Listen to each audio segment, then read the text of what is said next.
Bonjour et bienvenue à tous dans le cadre de cette autre édition de notre podcast vidéo où nous allons parler de générosité spontanée, la générosité spontanée. Alors, pourquoi est-ce qu'il est important d'être généreux dans la vie? Je vais partir d'une expérience importante et de cette expérience-là, nous allons tirer des leçons qui vont, n'est-ce pas, nous révéler pourquoi est-ce que l'acte d'être généreux de façon spontanée est tellement puissant au point, n'est-ce pas, d'élever nos vibrations. Je parle des vibrations naturellement positives.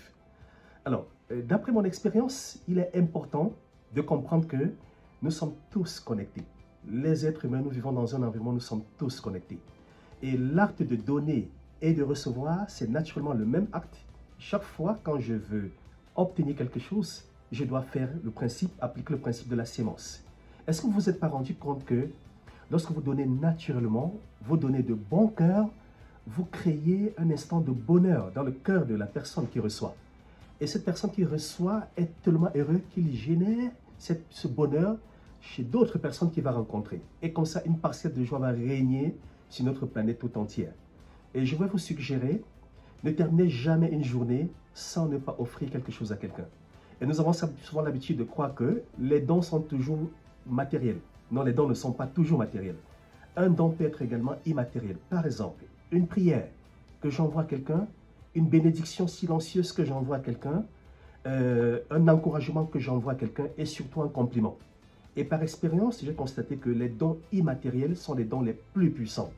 Réveillez-vous le matin, après votre prière, pour ceux qui sont naturellement très croyants, après votre prière, asseyez-vous, fermez les yeux, pensez à 5 personnes au hasard et envoyez à ces personnes une prière spontanée.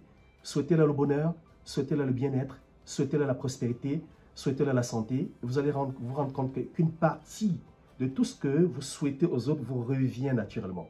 Par exemple, de mon expérience, il est difficile pour moi de terminer une journée sans avoir offert quelque chose à quelqu'un. Ça peut être par exemple un enfant indigent qui se retrouve dans la rue. Je vais lui offrir une pièce d'argent, je vais lui offrir un petit billet. Et le simple fait que cet enfant vous dit « Merci monsieur, soyez béni », cet acte de bénédiction, vous le recevez au centuple. Et constatez que certaines choses vont naturellement se décanter dans votre vie. Une des choses aussi que je vais préciser dans l'acte de générosité, c'est que quand vous le faites, vous vous sentez léger. Vous sentez que vous avez contribué à l'épanouissement et au bonheur de ceux qui vous entourent. Essayez et vous verrez. Donc l'acte de générosité spontanée est, en conclusion, cette capacité à offrir aux autres. Pas toujours quelque chose de physique, mais ça peut être une prière, ça peut être une bénédiction, ça peut être, si je vous le dis de façon spontanée, ça peut être un souhait de bien vivre, un souhait de santé. Faites-le. N'attendez pas toujours d'avoir quelque chose de physique à offrir à quelqu'un.